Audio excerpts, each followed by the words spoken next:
what's up YouTubers? It's me again, Brian, aka Gamer55551, and I am back with a My 2 Cents Switch slash gaming video for the week of October 14th to October 20th, where I take a look at, for this week there are five stories, I put up four, but I say five stories that I'm going to take a look at that actually caught my attention for this week. So why don't we get started with the first one?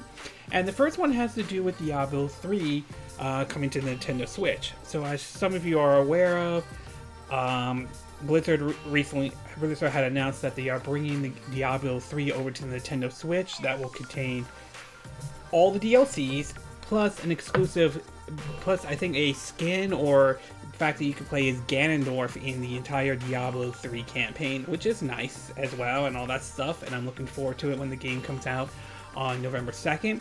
But apparently that isn't the only Diablo 3 thing coming to the Nintendo Switch, as it has been reported that it looks like that Switch owners, or those who haven't picked up a Switch yet, will be able to pick up a Diablo 3 bundle for the Nintendo Switch. According to an article from, get it out there. Okay, here it is. According to an article from GameSpot, again, links will be in the description of this video, so you can check out the article. It says, quote, Nintendo has announced it's releasing a Diablo 3 Eternal Collection bundle, which includes a specialty themed Switch system and more. The Eternal Collection bundle will be available exclusively from GameStop at retail for $360, roughly the same price as the Nintendo Switch and a game together. Along with a digital copy of Diablo 3, the bundle includes a Diablo 3 carrying case. The back of the Switch console and its docks are also adored with the Diablo design and all that stuff, though. It also points out the Eternal Collection bundle launches alongside with the game on November 2nd. So basically, if you're one of those folks that maybe have not yet picked up a Switch and all, though, here's an opportunity to do this. And this isn't surprising, considering we've seen certain like bundles, like I think there's an upcoming Smash Brothers bundle as well that will come with the digital copy of the game, which is probably one of my big criticisms about these bundles and all. Don't get me wrong, it's nice that they're adding Diablo 3 bundle though, but at the same time, I do kind of wish that instead of having a digital copy, we could have like a physical copy instead. But that's my preference and all that stuff though.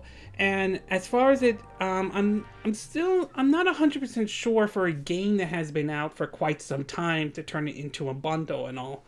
On the other hand, you could point to, say, Donkey Kong Tropical Freeze and Mario Kart 8 Deluxe. Those are like old games, I think from the Wii U era, that still sold well on the Switch. And also, I mean, maybe this will do well though, but I am looking forward to playing Diablo 3 on the Switch, don't get me wrong though.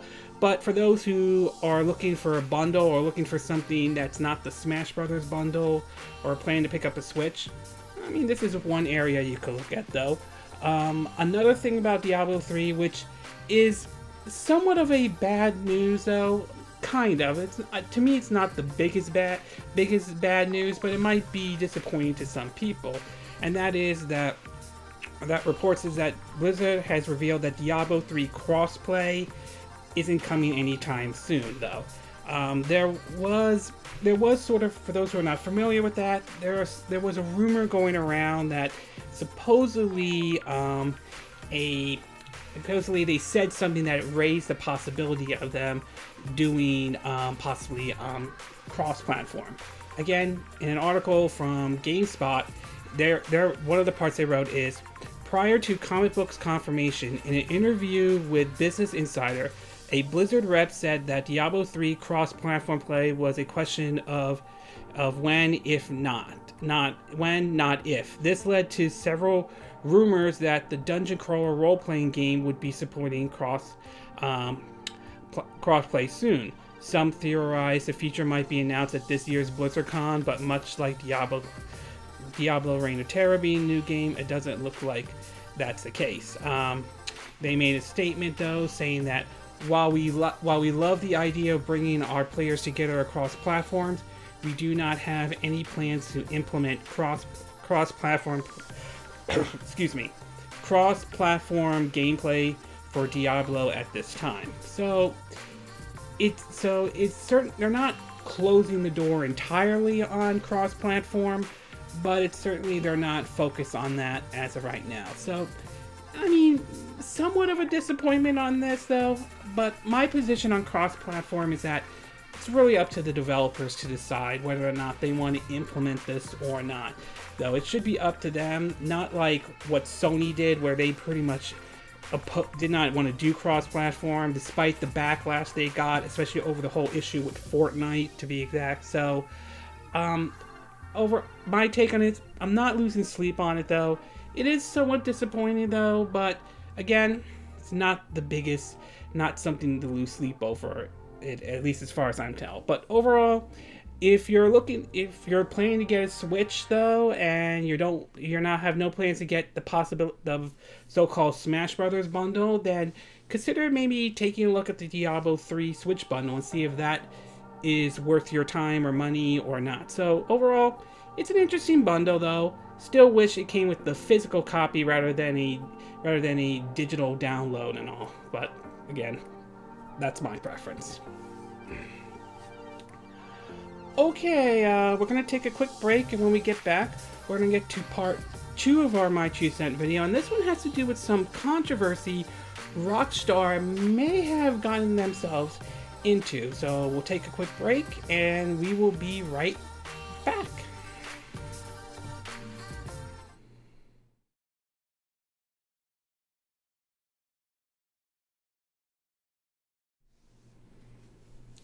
Okay, and we are back with part 2 of our My 2 Cent video for this week. And for part 2, we're going to be taking a look at a bit of a controversy Rockstar has gotten themselves into. So I'm sure most of you are hyped and looking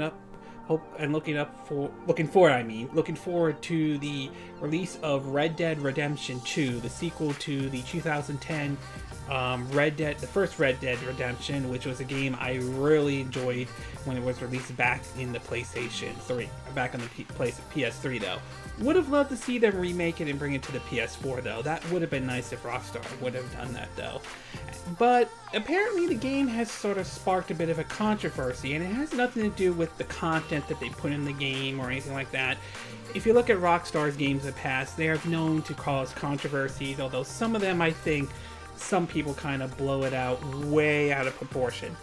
This has to do with the work environment that the employees at Rockstar are under, and recently the CEO kind of got himself in a little bit of a hot water for a comment he made, then tried to fix the comment and try to explain what he really meant to say, and then later on we learned that former Rockstar employees apparently have spoken out, and they're claiming that what the CEO is saying is not true. So in an article on Eurogamer, again, links will be in the description of this video, it states, the title reads, Rockstar attempts to diffuse a 100-hour work week controversy amidst storm of criticism.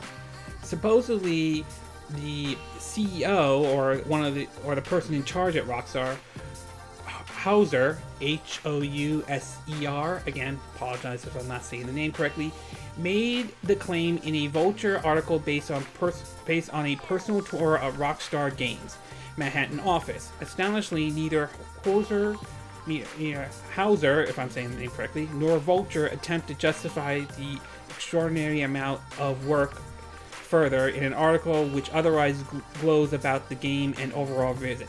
Here's the exceptions. Basically, this is what he had to say. Quote, we were working 100 hours a week several times in 2018, Dan said. The finished game includes 300,000 animators, 500,000 lines of dialogue, and many more lines of code. Even for each Red Dead Redemption trailer and TV commercial, we probably made 70 versions, but the editors made several hundred. Sam and I will make a lot of suggestions, as with other members of the team. That's the part that kind of sparked people's controversy about, the work environment and all that stuff. about the whole 100-hour work week, though.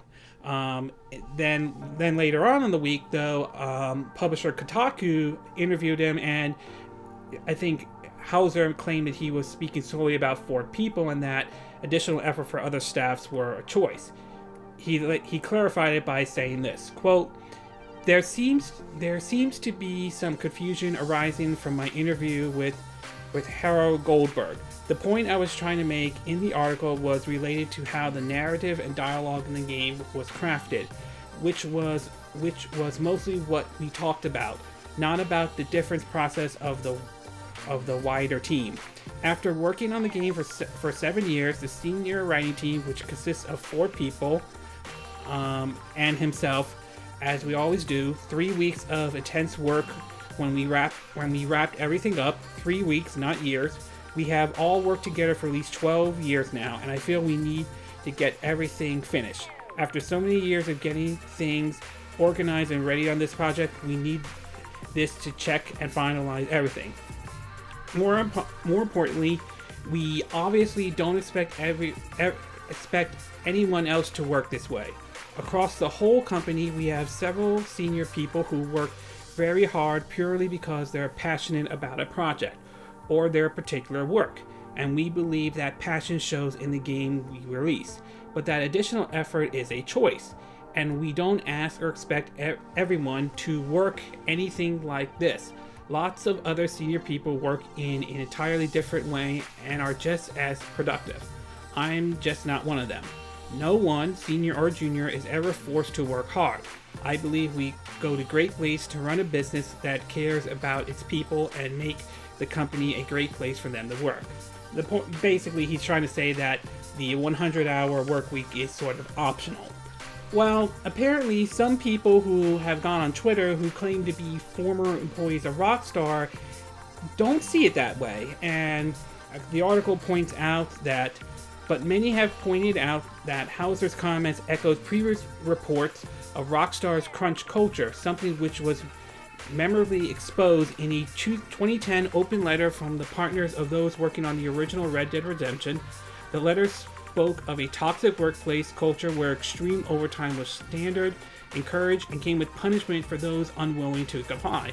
And since the controversy spread yesterday, several Rockstar employees have been sharing their experience on Twitter. Some of them wrote, though, one person asked how much crunch was it back then, and the person wrote, quote, probably 12 14 hours a day, 6 days a week. Sometimes we were given the choice of which weekend days we want off. Probably lasted for a year, and the crunch hours go way past release to cater for post-release DLC, etc.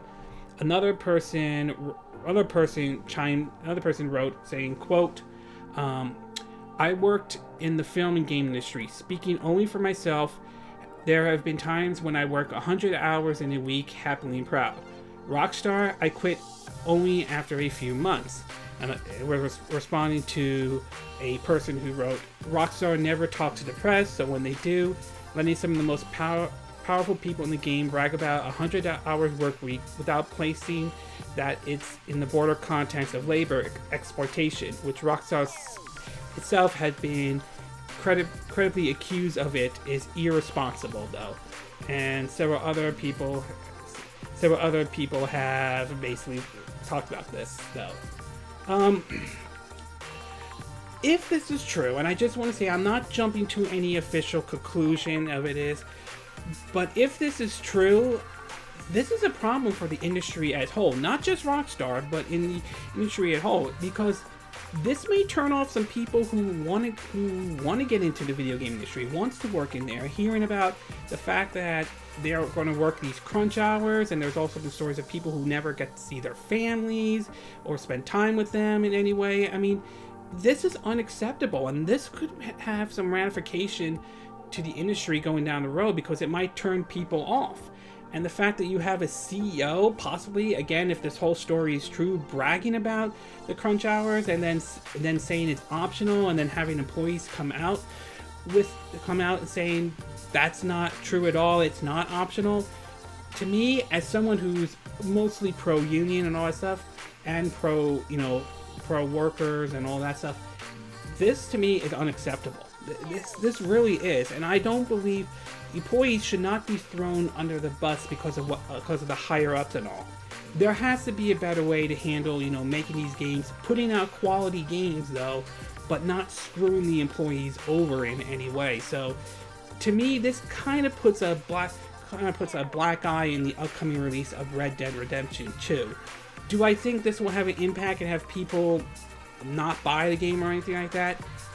I'm leaning towards the answer is no, probably not. I think the game will still sell well and all that stuff, but it does certainly puts a stain mark on this game, knowing if what this is true about the fact of the working condition that some of these people were in just to make a quality game like this. So there's serious, overall, I will say, if this is true, and if this is seriously true, there needs to be a change in the way, in terms of all this, game development and how employees are treated. We already saw what happened with Telltale, though, and there has to be an overall change to this, because the more stories like this come out, the more it might turn people off who want to go into the game industry, and they may find themselves in a situation where they have a lack of talent and all that stuff, and that could be a problem for them in the long run. So overall, I'm still looking forward to Red Dead Redemption 2, but like I said, if this is true, this certainly is going to be a stain mark in otherwise what we're expecting to see to be is a good launch and a game that probably will get a lot of praise and all that stuff.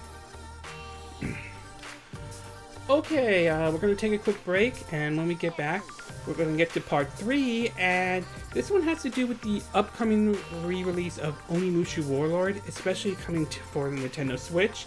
And if you're planning to import the physical copy from Japan, you might be happy with this announcement though. So we'll take a quick break, and we will be right back.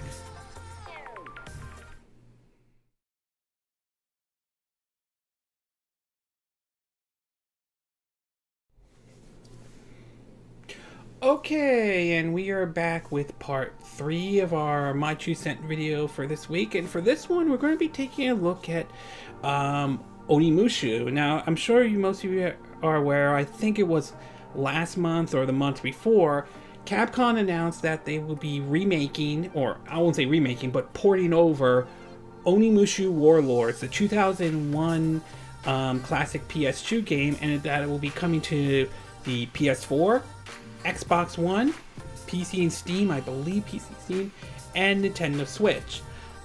Interestingly, with the Switch version, however, while the game will be available in the eShop, there are currently no plans at all to release a physical version, at least out here in the West, though, unfortunately. However, Japan is getting a physical version over there, and I wouldn't be surprised for those who opt to go for the physical route rather than go the digital route if they want to, get the physical copy rather than having to take up space on the Nintendo Switch. Well, apparently it seems that there might be some good news for those who are picking up the physical version, or at least importing it from Japan, most likely through PlayAsia to be exact. I won't call this the biggest news out there, though. Apologize if some people may have misinterpreted that, but it is nice that they added this, and that is apparently the Japanese version of Onimusha Warlords, the Switch version, will support English. According to an article from Nintendo Soup, they're saying, it's a short article, but they're saying, quote, "If you're an avid Nintendo Switch collector, you should probably be aware by now that the standard and special edition of Onimusha Warlords are exclusive to Japan. Today, we are able to confirm that the Japanese physical release for Onimusha Warlords will be playable in English. This was confirmed through various sources in the supply chain, similar to how we confirmed English support for the Japanese exclusive physical release of Okami HD even before it was listed on the Nintendo eShop, though." So basically, for those who may have been on the fence of importing it, though, if what Nintendo Soup is saying is correct, though, because due to maybe the possibility of a language barrier and so forth, then you'll be happy to know that it looks like you won't have to worry about that, because the English support English support will be there for the Japanese version. So that certainly is nice, though. It is unfortunate, however, that for some reason Capcom is not releasing the physical version here in the West, at least for the Nintendo Switch. I think the PS4 is getting a physical release. I think Xbox One's getting a physical release. So it is unfortunate and just odd. I mean, this is very similar to what Bandai Namco did when they released One Piece Warriors 3 and Unlimited Red for the Nintendo Switch here in the West. But it was basically only released through the Nintendo eShop. If you wanted a physical copy, you would have to import it from Japan or import the European version, though. The good news is that since the Switch is region free, you don't have to worry about that isn't a issue or anything like that. And given the fact that it supports that Onimusha, the Switch version of Onimusha Warlord supports English, though, it now raises for me, it raises my pick on getting the physical version and importing it mostly from Play Asia to be exact. So overall, great that it's supporting English, though. Great that if you're thinking about importing the game, that this now opens the door for you to this was an issue, hopefully this addressed this issue. Whether or not you're willing to download it through the Nintendo eShop if you're planning to get the Switch version, or import it from Japan, mostly through Play Asia, it's going to depend on how much you're willing to spend and so forth. Personally, for me though, after hearing this though, I'm pushing more towards importing it from Japan, mostly from Play Asia to be exact. But everyone will have a different pick. Some will rather go through eShop, some rather go through the physical release. But for me though, this is good that it supports English, and I'm looking forward to playing this game when it comes onto the Nintendo Switch as well. The idea of seeing this classic PS2 game get a second chance at life is great. Hopefully it does well, and we can get Onimusha 2, 3, Dawns of Dream, and maybe, just maybe they'll actually do a brand new Onimusha game. That would be sweet. That certainly would be sweet. Okay, we're going to take a quick break, and when we get back, we're going to get to part 4, and this one has to do with an issue regarding Starlink, particularly the Switch version, in the fact that some people are not getting copies of the games or anything like that. So we'll take a quick break, and we will be right back.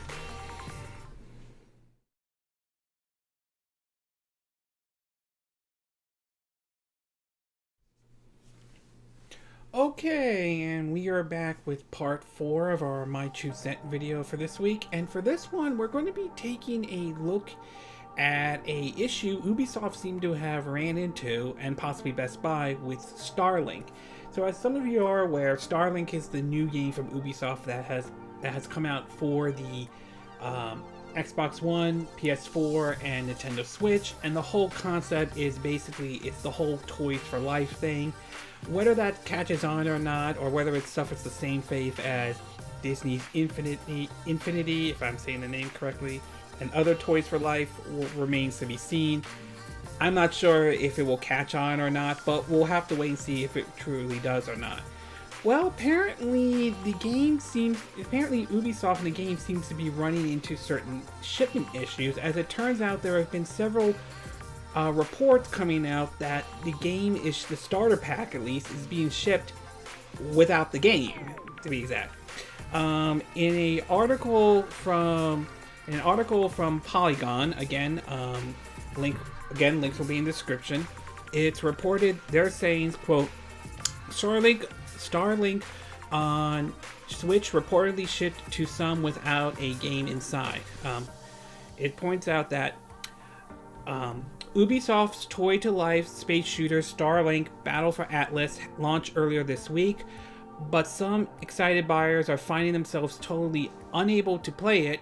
They're not encountering any in-game glitches. Instead, Best Buy has reportedly have been shipping customers empty package without the game inside.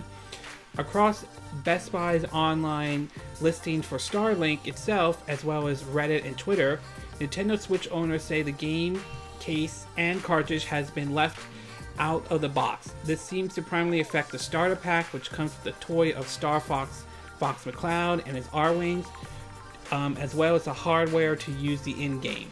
A Reddit user wrote on Tuesday, quote, "To those who got the physical package, did your box have some kind of tape on the outside you had to remove before opening it when the game launched? My starter pack just came in the mail from Best Buy, and there was no wrapping or tape or anything outside of the box. The reason I asked is because I just opened it up to find my starter pack contained everything except for the game itself. So I'm thinking maybe someone opened it ahead of time and stole the game." Similar story. They also report that on a thread on Reddit, though, another person's making the claim that I can't believe it, but it was sent. I was sent Starlink without the game too. The package is cut up with a razor blade, and in cases must have been forcefully removed through the plastic. Something review copies notice when the game's not coming with the starter kit. The Redditor wrote, attaching a picture of when it showed up in his home. It also points out that some have luck exchanging their incomplete box for the full set in stores, but online Starlink's on Switch is totally sold out. According to them, they said they reached out to Best Buy customer service yesterday, and a rep told us that we were the first to file a complaint or inquiry about the missing Starlinks. Although, according to Kotaku, they're claiming that they reached out to Best Buy regarding the situation and were told the issue lies with Ubisoft. And Ubisoft has recently chimed in, and according to them, they've basically made a statement though, and they sent one to Polygon and also Kotaku and also Nintendo Life as well. So they pretty much sent out a statement, and they're saying, quote, "We've been made aware that a small amount of Starlink Battle for Atlantis starter pack has been shipped without a copy of the disc or cartridge included," Ubisoft said. "We are currently investigating the scope of this issue and potential solution.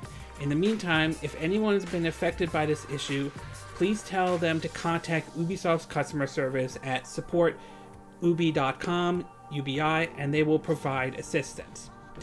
Now, based on everything that's been written so far in both Polygon and Kotaku and other sites as well, it seems as though this seems to be isolated only towards Best Buy, as so far I haven't heard anything about Target or GameStop or Amazon being impacted. So it sounds like this seems to be an issue both between Ubisoft and Best Buy.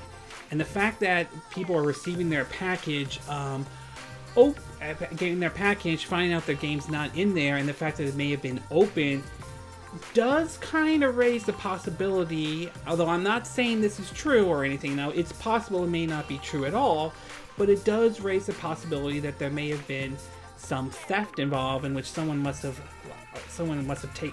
stolen or taken the disc, or the cartridge out as well. But overall, it seems as though everything that has come out so far seems to be mostly an isolated or small issue. If other retailers were reporting the same thing or reporting a problem as well, then this would be a really big problem. But so far, it doesn't seem to be as widespread, at least for the moment though. If it does become widespread, then that would be a big problem. But hopefully all those who may have been basically ripped off or got the starter kit and didn't get the game, hopefully this problem is addressed, and hopefully they could get the game that they work to get their hard-earned money to pay for soon though as well. It would be really disappointing if it turns out to be that Ubisoft and Best Buy doesn't do anything about this situation. But based on what they're saying right now, although it could be just nothing more than PR, it looks like they are trying to address the problem, and hopefully this will be addressed soon. So overall, it certainly is a problem, it certainly is an issue, but it doesn't sound like, at least as far as I'm looking at it, doesn't sound like it's as widespread as some might think it is though. But hopefully this problem is addressed very soon. Okay, we're going to take a quick break, and when we get back, we'll get to part 5, and this one has to do with the upcoming Senran Kagura game and a decision that Xseed had to make based on what Sony had told them to, that has some people a bit upset about. So we'll take a quick break and we will be right back.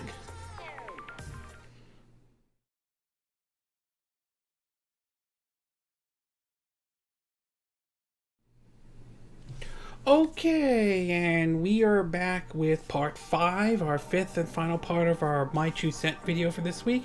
And for this one, we're going to be taking a look at a decision Xseed had to make based on what Sony had requested them over a certain feature in the upcoming Senran Kagura Burst Re Newal. For those who are not familiar, that is a remake of the first Senran Kagura game that was released back on the 3DS, I think a couple years ago, though. As some of you have made know, the series has certainly got its attention for it's known for being raunchy and risque and all that stuff, but despite that, the series has gained a following, and it has sold, I believe, a little bit over 1 million copies. I could be wrong on that, though. And excuse me. And the games are actually enjoyable, at least the hack and slash one. I remember picking up this one for the Vita. I also picked up the PS4 version as well. And honestly, for me though, I don't have a problem with the game. I never had a problem with it when they announced it. I don't have a problem with it being on the PS4, the Vita, or even the Senran Kagura Reflection on the Nintendo Switch. Yes, the game may not appeal to everybody though, but I don't have an issue with the content in the game though. Considering the fact that in some cultures though, nudity and sex is not as big of a deal as it is over here. I mean, hell, I didn't have a problem with PlayAsia doing I think making Dead or Alive Extreme Volleyball 3 or 4, I don't know which one, a PlayAsia exclusive, despite some people out there not happy with PlayAsia doing that. And even if PlayAsia never did that though, since the PS4 is region free, some people would find a way to import the game one way or another though. Well, apparently it seems as though some people are not happy with Xseed on what they had to do and had to take out a certain feature at the request of Sony. In an article from Game Industry Buzz, they are reporting that Sony had temporarily halted the release of Senran Kagura Burst Re Newal on PlayStation 4, telling U.S. publisher Xseed Games to remove the intimacy mode from the game. Rated PEGI 16 in Europe, Senran Kagura Burst Re Newal is an anime-style game about high school girl ninjas that features partial nudity, sexual themes, strong language, and violence. In its current form, the game also includes an intimacy mode where players are allowed to spray down and grope the girls. According to a statement from Xseed Games, Senran Kagura Burst Re Newal will be slightly delayed in order to remove intimacy mode from the PS4.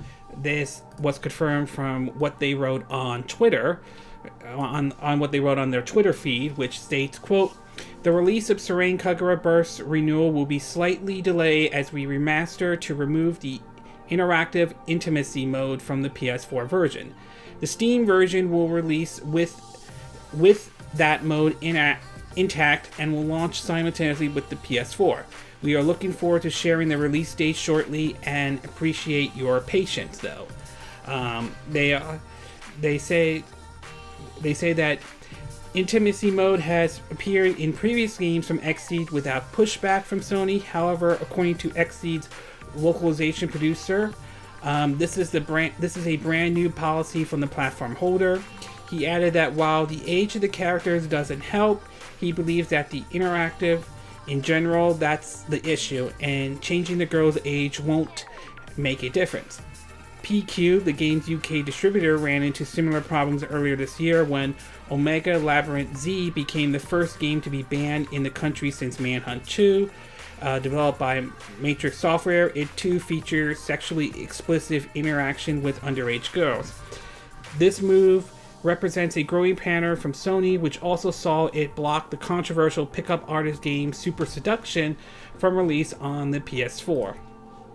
So, I'm kind of mixed on this one in certain ways, though. I mean, I understand some people are be upset about this because there's always the claim that, oh, when they release a game in the West, they butcher it or alter it. It should be true to the original form, like the Japanese version, all that stuff.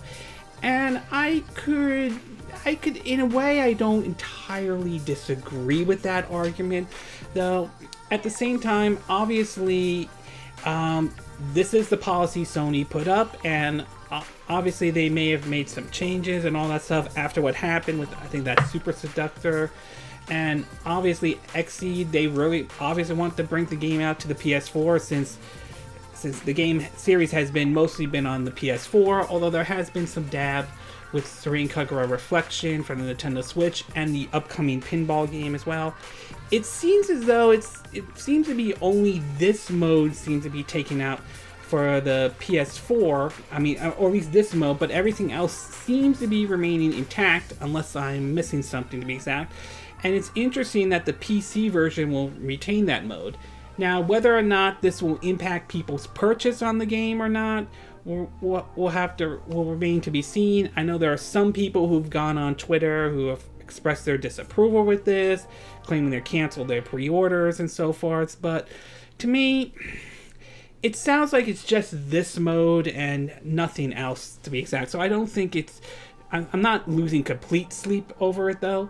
It is unfortunate, though, especially for those who are planning to pick up the PS4 version. But if you still want to get the game, but don't want to pick up the Western PS4 version, there's always there's always the option of either going the PC or Steam route, or assuming this feature is in the Japanese PS4 version, you can always, import that version instead. So overall, I can understand people's complaint about it, though, but I just don't see it as big of a deal as some may say. Maybe I'm not the biggest Senran Kagura fan or anything like that, but I just don't see it that way at all. Okay, this concludes this My 2 Cent video for this week. And again, these are my opinion. What are yours? What are your thoughts about the Diablo 3 Switch bundle? Is it something it's worth picking up, though? Do you think are you okay with them offering a digital code to download Diablo 3 on Nintendo Switch as part of this bundle? Or do you think they should have added, the physical copy as well? Are you okay with pre-ordering it from GameStop, or do you have issues with that? What do you think about this whole Rockstar controversy, though? Do you think the higher up was right about talking about saying that the whole 100 work hour was just an optional thing, or do you think some of the former employees are right when they spoke out that that's really just a lie? Look at what happened with the whole situation with the first Red Dead Redemption. And do you think this is an issue that the gaming industry as a whole needs to address? And do you think it's time for some of these game developers to consider the idea of unionizing?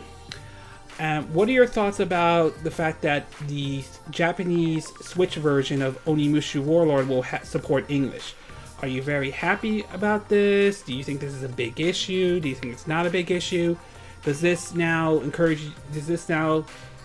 put confident that you're going to buy it from Play Asia or any other place and import the game? Or are you going to stick with just buying it through the Nintendo eShop? Or are you planning to buy it physically, maybe on the PS4 or Xbox One possibly? And what do you think about the whole situation with Starlink, where according to at least several games are missing from the actual game cartridge, missing from the starters package and all?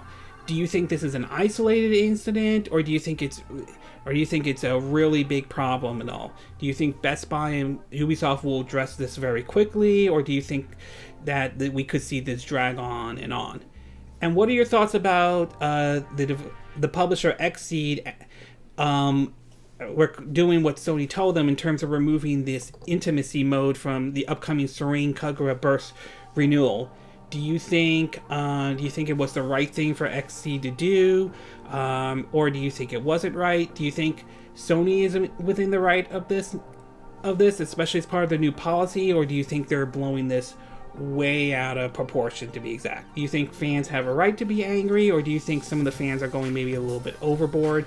And do you think this will impact the PS4 Western release? Do you think that the game won't sell well, or do you think that it will probably sell fine despite this one feature being removed from the game, at least for the Western PS4 release? Do you agree with what I said in this video? Do you disagree? Do you have a difference of opinion? As always, sound off on the comment section below. Let me know what you think. I hope you hit that like button. I would appreciate it. And I hope you do subscribe to my YouTube channel.